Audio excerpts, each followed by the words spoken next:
and welcome to the ThinkMHK Podcast presented by the Manhattan Area Chamber of Commerce. On this podcast, you will hear about a variety of local matters pertaining to the business community. You also hear from local business owners to hear their story and gain valuable business insights. Thanks for tuning in today. My name is Jason Smith. We have a special broadcast today. With us is one of our closest associates and contract lobbyist, Dick Carter. Hey, Dick. Hey, Jason. How are you today? I'm doing great. So are you a lobbyist? We've never actually officially talked about this. Would you call yourself a lobbyist? Are you a political consultant? What is your exact, how do you describe yourself? Yeah, no, I would describe myself as a lobbyist, and a lot of people have no idea what that means. So well, let's get right into that. What is a lobbyist? And are you someone who lobbies for a living? I am. I would say that a lobbyist is someone who serves as an advocate for or against an issue or a policy, an idea, or a piece of legislation. And they serve as a conduit between clients that they represent and the legislative body. And you're primarily in Topeka and more mainly in the Kansas legislature? That is correct, yes. So how did you end up working with the Manhattan Area Chamber of Commerce? Well, it goes back to my senior year in college. That wasn't when I was working with the Manhattan Chamber of Commerce, but I interned for a lobbying firm in Topeka. Got a taste of what that looked like and really enjoyed it. Worked for a couple of state agencies.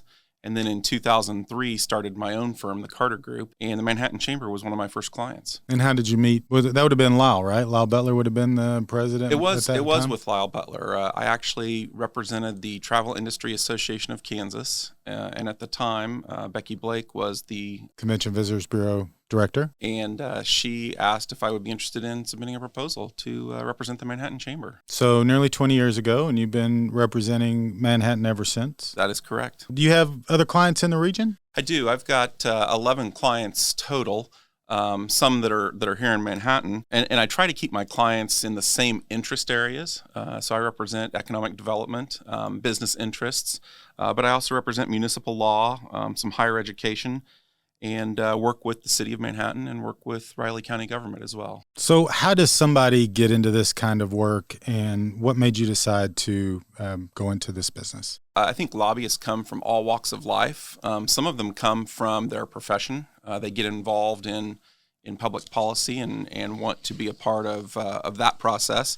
So there's no particular requirement to be a lobbyist. Some of them are attorneys, some of them are teachers, some of them are former bankers. I had a really good government teacher in high school that really inspired us to be a part of the process, and that kind of turned me on to being involved in some form or fashion in government affairs. And what was your major in college? It did end up being political science, but again, certainly not required, but it was a good basis from which to launch. We have you in a couple of meetings a month, but how do you interact with the chamber, and what are some of the things that you do on a regular basis? Yeah, so I watch out for issues of interest to the chamber, mainly issues that would impact our business members. I report back to the Business Advisory Committee on current events, what's going on in the legislative process, whether that's during the session from January to May or in the interim during the summer and fall months.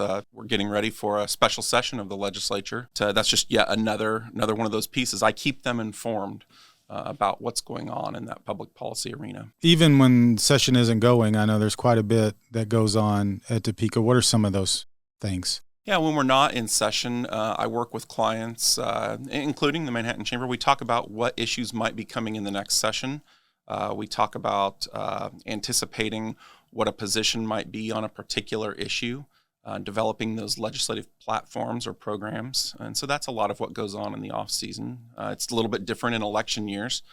We have a lot of solicitations from legislators asking for funds to help their campaigns, and so sorting through those on behalf of clients is the other thing that we do when the legislature's not in session. So, what are some of the best stories that you have related to Manhattan and our work in Topeka? Let me take that backwards first. I'll take the related to Topeka. I think that having been engaged in this type of business for almost 20 years. It's actually a little bit longer than that, but having had my own firm for almost 20 years, I think the fact that someone can navigate the sea change of legislative ideas that we've had over the past 20 years is a success in and of itself. I mean, we've gone all over the spectrum on issues and where people are coming from, but I think more specifically and locally, as it relates to Manhattan. I'm very proud of being a part of the story that helped create revitalization in downtown Manhattan through some economic development legislation. Was glad to be a part of the effort to bring regional jet service to Manhattan. I consider those huge successes. Of course, those are big in our economic development processes, and specifically on the downtown, that would, I guess, mean you worked on the Star Bond legislation and having the capacity to use state sales tax dollars to help revitalize downtown. And of course, there's been a huge success, and now some of those funds have been targeted to the new Art and Light Museum. So hopefully that will move forward soon. But that certainly has been great legislation, not just for Manhattan, but other parts of Kansas too, as they've looked to generate new projects. Yeah, I completely agree. And I think often Manhattan is looked to as an example of what a good Star Bonds project should look like. Oh, there's no question that they talk about that all the time. In fact, there's some really bad Star Bonds projects that they would just as soon you not look at, and prefer that you look at the Manhattan project as an example of that. Yeah, I completely agree. Any funny stories come out of some of the work you've done over the years? Oh, I suppose there's always funny stories. It's hard to think of any right now. You never know what's going to happen. It's a little bit like doing construction work. Every day that you go to the Capitol, there's going to be a new challenge that you face, and figuring out how to overcome that obstacle those can produce some funny memories. I had a state senator one time who'd been serving for, I think, 4 decades by this point, and they tell the story about he was sitting in his office, and I was in Oklahoma, and he was sitting in his office, and there was debate going on with some bill, and he was listening to it. He had a speaker in his office, and he heard something that clearly he didn't like, so he ran out onto the floor, and of course he gets permission to speak right away and goes into this long diatribe about how awful this bill is, and one of the other senators walked over to him, snuck the bill under his nose, and kind of pointed to him at who the authors of that bill were, and he was listed as one of the sponsors of the bill. And without missing a beat, he goes, "I've told you what's wrong with this bill. Now let me tell you what's right." And then went into a long diatribe about how great the bill was. So I'm sure you've had those moments as well that you kind of all sit back and chuckle about something that happens. The process of making the sausage always produces some funny memory. So who have been some of your favorite legislators to work with? I think the way that I would address that question is it takes 63 to pass a bill in the House and 21 to pass a bill in the Senate. And we have 165 legislators between both bodies. And I don't really care whether someone who's elected to office represents a particular party or whether they're urban or rural. Sometimes today's opponent is your champion tomorrow. But I think you do develop some of those friendships over a period of time that last beyond someone's term of service. And certainly over the period of time that I've been working with the legislature, there's some that I still continue to communicate with on both sides of the aisle. But none that you want to bring up and talk about. So is that what I'm getting? We like them all, and you never know when you're going to need to work someone for their vote. That's a good point. And I'm not ashamed to say one of my favorites in just the short time I've been here is Tom Phillips. I think Tom Phillips is a very thoughtful. He's Republican, but not always in great graces with Republican leadership, and has since quote unquote retired from public service and has been real active with the chamber and been a part of some of our efforts as well. But I just think Tom did a great job in his time there. And we have right now we have 3 legislators that I think do a good job in their own way, and they're unique and different in how they approach things. Yeah, I was just going to say I think Manhattan is privileged to have bipartisan representation that advocates on behalf of the Manhattan region. And they don't get caught up in some of the pettiness of the politics that are being played in today's political arena. And I really do think that, and you can look back over history and see that there have really been good senators and representatives that have come from this area in particular, and in the past have been in leadership. It's always great when you've got someone in one of those leadership offices that represents your community. And of course, we're going through reapportionment right now, and so we'll see how that impacts our current districts. But the interesting thing that I heard because of the change in the Constitution, where students and military are now counted as part of our population for purposes of state reapportionment, we actually have 20,000 more people. So it'll be interesting to see how that impacts our districts going forward, particularly the Senate district. It sure will. So, Dick, we're going to do something different with you today that we've not done before, and that's we're going to ask you to stay for a second segment. So hopefully you have time to do that. Would you have time to stick around with us? I'd be happy to. All right. Well, we'll be right back on the ThinkMHK Podcast. The ThinkMHK Podcast is brought to you by the Manhattan Area Chamber of Commerce. Don't forget to subscribe and like the ThinkMHK Podcast on your preferred podcast provider, and you will never risk missing an episode. If you enjoyed our show, please give us a 5-star rating and leave a review. To find out more about today's topic or other chamber activities, please go to manhattan.org. And now back to today's show. Welcome back to the ThinkMHK Podcast. We're here today with our good friend Dick Carter, who is our legislative consultant or lobbyist for the Manhattan Area Chamber of Commerce. And we talked a little bit in the last segment about lobbying in general and specifically at what goes on in Topeka. But I think we're going to focus a little bit, Dick, on the next session, which is coming up quickly. What are some of the key issues that you see the legislature is going to be taking up for 2022? Yeah, you were talking a little bit about redistricting, and that will be one of the key focus areas that the legislature will take up this in 2022. And like you said, we have there's an opportunity that we could be represented by 2 senators in Manhattan. We've got great representation as it sits right now. It's going to be interesting to see how that plays out. I think places like Sedgwick County will probably pick up another House member. Johnson County will pick up 3 House members and another senator. Those seats have to come from other places in the state. We're fortunate that we've had a little bit of a population growth that we can count on based on the law that was changed. So that's going to be a huge issue. As you know, if you've been reading recent news reports, the budget has been adjusted up about $1.3 billion. And when I say budget, I'm really talking about revenues coming into the state. And that's going to fuel the conversation for tax cuts. It's an election year. And so that's going to be a popular topic in the legislature. Those tax policy issues will be everything from eliminating food sales tax at the state level, income tax. They're going to be talking about property tax matters.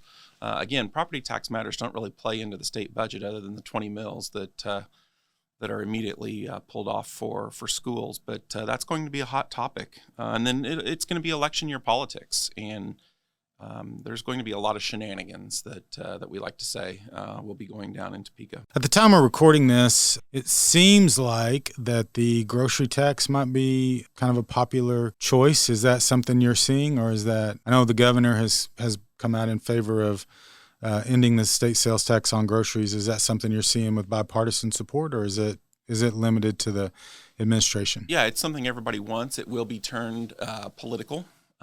Based on who gets to it first. The governor has come out with a proposal that she will be having introduced in the legislative process.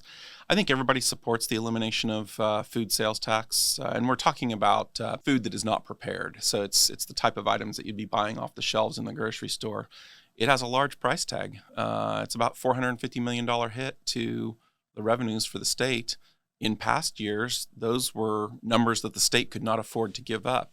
We just talked a little bit about the increase in revenues that the state has been experiencing. And so this will be something that is politically popular and makes good sense for the citizens of the state. Of course, one of the challenges, somebody that works in a community, one of the challenges is that does not eliminate the city portion of the sales tax, correct? That's correct. The local portion of the food sales tax or the sales tax on food would still be in place. And so there will be some discussion about whether that needs to be moved forward or not. And, of course, that would impact local budgets as both the city as well as Raleigh and Pottawatomie counties all get a share of the sales tax. And so there could be impact if there's pressure to do that, as well as we still, we talked about in the last segment, star bonds.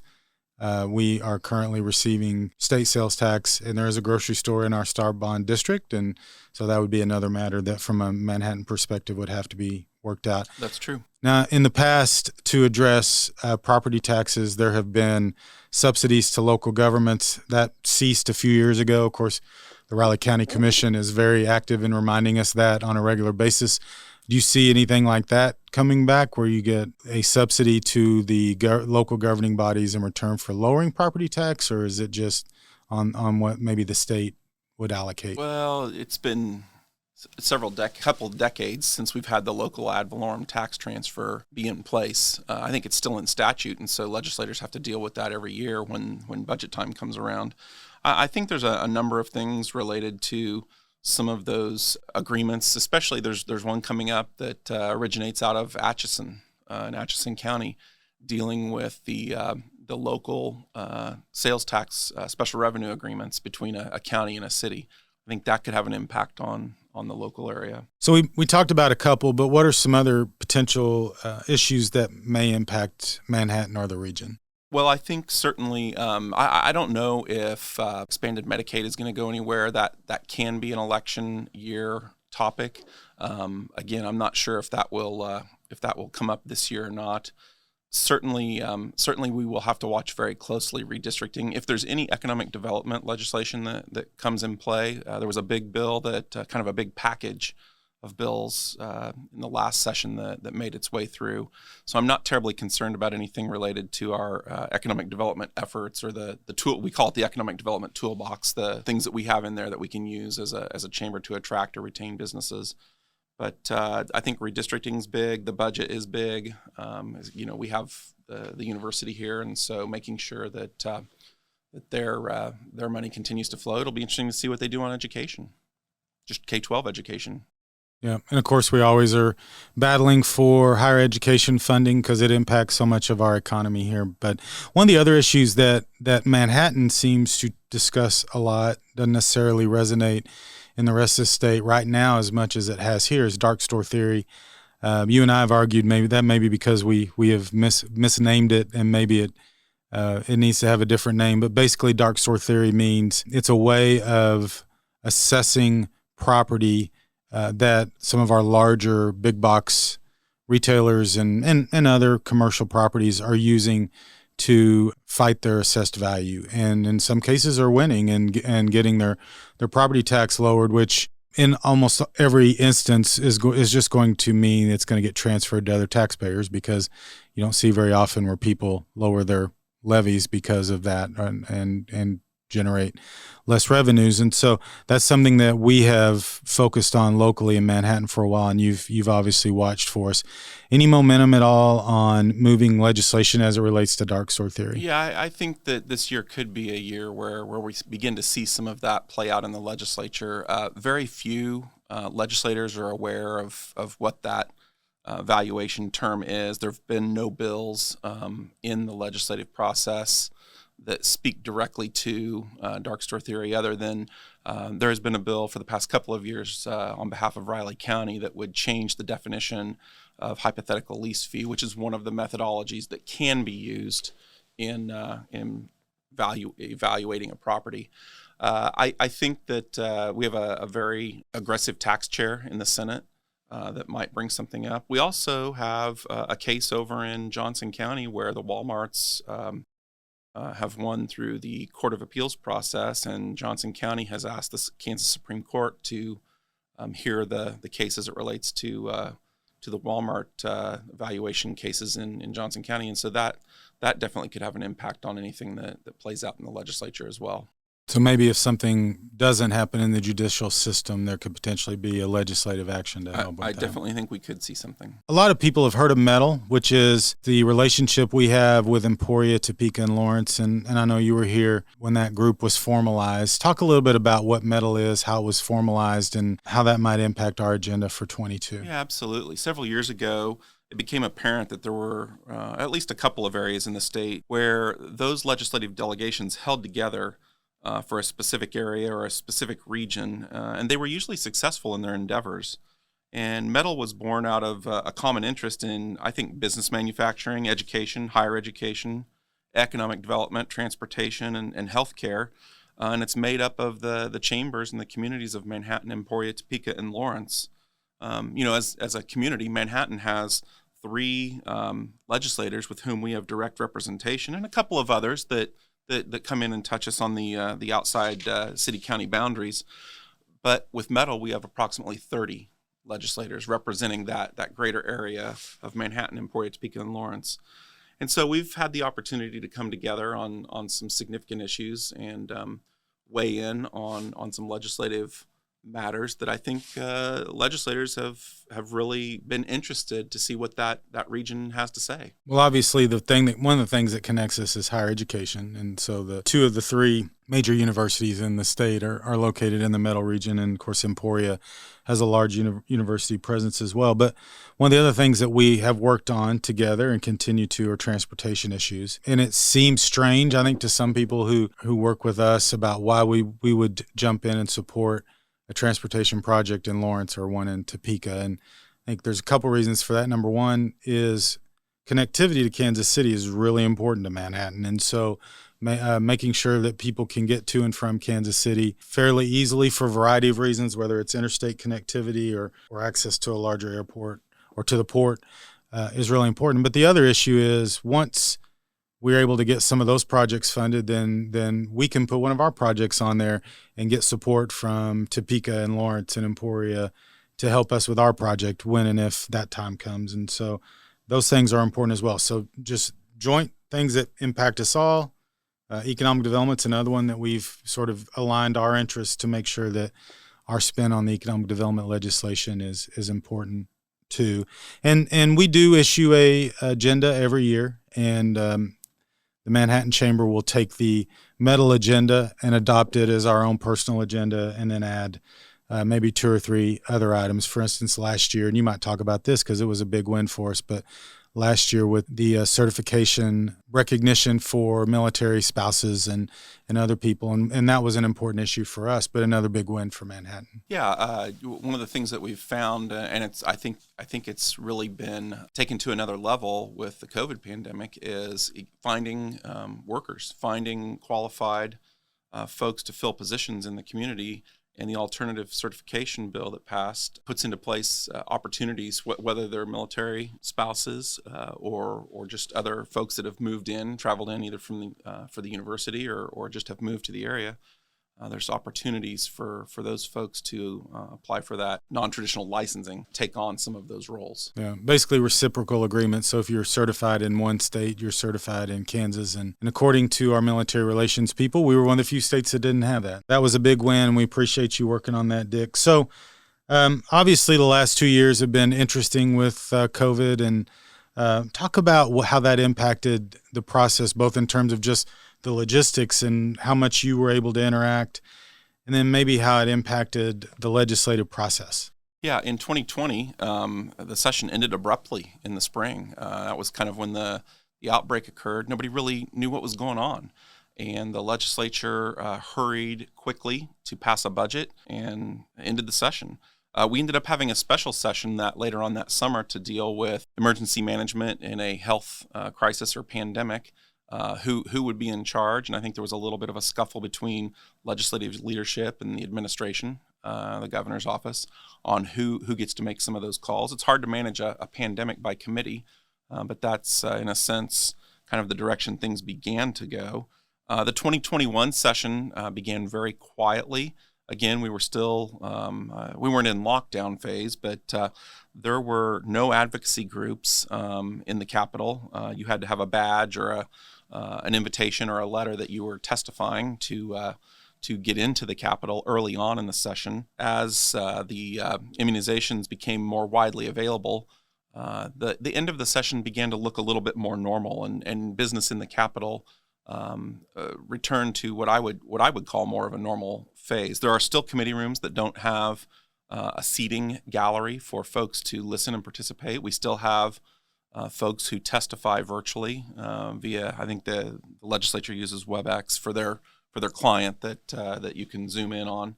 You know, who knows what 2022 is going to look like. I think for all practical purposes, it will be a pretty normal looking session, and we'll continue to deal with the election year politics that play out when we have elections later on in that year. So you've been in this business now close to 20 years. How has the other than what we just talked about, I guess, how has the legislative process changed since you started your career? I would say that it used to be very laid back. I mean, we're Midwesterners, and you might have legislators who were considered strident in their views or beliefs. At that time, we might have called them outliers, but in today's legislative arena, I think they would be considered normal. Back then you might have had disagreements in a committee hearing, but at the end of the day, you'd go to whatever hospitality event there was, and everyone had a cocktail or dinner together. Sometime around 2008, 2010, things became very divided, and the mentality shifted to sort of a take out the opposition mindset, and compromise turned into a dirty word. The focus really kind of shifted from what was good for the citizens of the state to a personal legislative agenda mindset, and I think we're moving back a little bit more towards what's best for the state, but we still have it's pretty divided. I mean, we've got folks on the far right and on the far left, and both of those small groups are very vocal. So not necessarily a better change. Yeah, I was trying to think to myself, are we better off than we were 10, 15, 20 years ago or so? We're still getting a legislative product through, but it's not the general laid-back, casual environment like it used to be in that legislative process. Well, hopefully we'll be able to get some advancement in 2022 as it pertains to the Manhattan region. And again, a lot of our successes over the last 20 years has been because of you, Dick, and we appreciate your help, and we appreciate our relationship with you and all you've done to help us, particularly as it relates to legislation in Topeka. Well, the feeling is mutual, and I feel privileged to be a part of a team that has a vision and has had some great successes in the legislative environment. Well, thank you for being with us today on the ThinkMHK podcast. Thank you. Thanks for listening to this episode of ThinkMHK, a podcast produced by the Manhattan Area Chamber of Commerce. If you enjoyed the ThinkMHK podcast, we'd love for you to subscribe and share it out on your social media channels. Feel free to reach out to us on Facebook, Twitter, or Instagram at the Manhattan Area Chamber of Commerce.